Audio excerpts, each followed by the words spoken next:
ఓం విఘ్నేశ్వరాయ నమ. మహాభారతము భీష్మ పర్వము అధ్యాయం 1.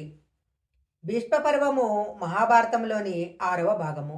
ఈ పర్వంలో కురుక్షేత్ర యుద్ధము ఆరంభమవుతుంది. భీష్ముని నాయకత్వంలో జరిగిన 10 రోజుల యుద్ధము భీష్మ పర్వంలో ఉంది. భగవద్గీత ఈ పర్వంలో ఒక భాగము.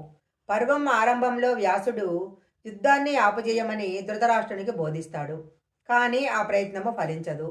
ఇక యుద్ధాన్ని చూడటానికి సంజయునికి అతీంద్రియమైన శక్తులు ప్రసాదిస్తాడు వ్యాసుడు.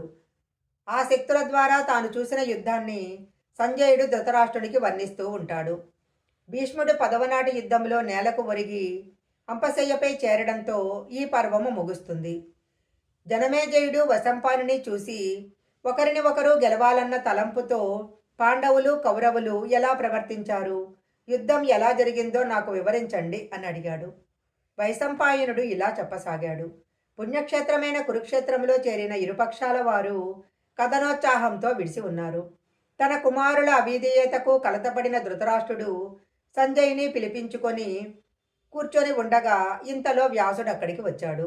ధృతరాష్ట్రుడు అర్ఘ్యపాద్యాలు సమర్పించిన తర్వాత వ్యాసుడు ధృతరాష్ట్రునితో, ఈ భూమి మీద ఉన్న రాజులందరికీ కాలం తీరింది, అందువల్లనే యుద్ధం సంప్రాప్తమైంది. నువ్వు చింతించాల్సిన పని లేదు. నీకు నేను దివ్య దృష్టి ప్రసాదిస్తాను. నువ్వు యుద్ధభూమిలో ఏం జరుగుతుందో స్వయంగా చూడవచ్చు అన్నాడు. అప్పుడు ధృతరాష్ట్రుడు, అన్నదమ్ములు ఘోరంగా యుద్ధం చేసుకోవటం నేనెలా చూడగలను? నాకు యుద్ధ విశేషాలు వినే భాగ్యం ప్రసాదిస్తే చాలు అన్నాడు. వ్యాసమహర్షి సంజయుని చూసి, సంజయ, నువ్వు ధృతరాష్ట్రునికి యుద్ధ విశేషాలు వివరించటానికి అనువుగా 2 పక్షాలలో జరిగే రహస్య సంభాషణలు, వారి మనోవృత్తులు తెలుసుకునే శక్తిని నీకు ప్రసాదిస్తున్నాను. నువ్వు తలచిన వెంటనే యుద్ధభూమిలో ప్రవేశించి అంతటా సురక్షితంగా సంచరించగలవు. ఏ అస్త్రశస్త్రము నీకు హాని కలిగించదు. నువ్వు చూసినది చూసినట్టు ధృతరాష్ట్రునికి వర్ణించు అన్నాడు. వ్యాసుడు తరువాత సంజయునికి శీఘ్రగమనము, దూరశ్రవణము మొదలైన శక్తులు ప్రసాదించాడు. వ్యాసుడు ధృతరాష్ట్రునితో, భూభారం తగ్గించటానికి సంభవించిన యుద్ధానికి చింతించవలదు. పలు దుశ్శకునాలు గోచరిస్తున్నాయి. కాబట్టి కులక్షయము తప్పదు. అనేక రాజులు నశించక తప్పదు. ధర్మం జయిస్తుంది. ఇప్పటికైనా మించిపోయినది లేదు. నీ కుమారులను ఒప్పించి పాండవుల రాజభాగం ఇప్పించి ఈ మారణ హోమాన్ని ఆపించు అన్నాడు. అప్పుడు ధృతరాష్ట్రుడు, నా కుమారులు అభిధేయులు, నా మాట వినరు. నా దోషం లేకుండా అనేక విధాలు చెప్పాను, అన్నీ నిష్ప్రయోజనం అయ్యాయి. నేనేం చేయగలను అన్నాడు. అప్పుడు వ్యాసుడు, ధృతరాష్ట్ర, జయాపజయాలు దైవాధీనాలు, ఎలా జరగాలో అలా జరుగుతుంది అని చెప్పి వెళ్ళిపోయాడు.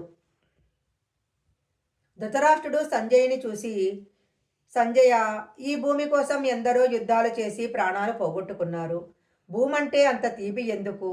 ఈ భూమి యొక్క పరిణామము, స్వరూపము గురించి నాకు వివరించు అన్నాడు.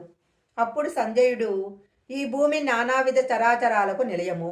ఆకాశం యొక్క గుణం శబ్దము, వాయువు గుణము, శబ్దం స్పర్శ అగ్ని గుణాలు, శబ్దం స్పర్శ రూపాలు. ఈ భూమి యొక్క వైశాల్యము 2500 యోజనాలు. అందులో మధురసభరితమైన ఒక జంబు వృక్షం ఉంది. దాని పండ్లు వేల రాలి చితికి ఆ రసము ఏరులే ప్రవహిస్తూ పర్వతాలకు ప్రదక్షిణ చేస్తూ కురుభూమి గుండా ప్రవహించి సముద్రంలో చేరుతుంది. ఆ నదిని జంబూ నది అంటారు.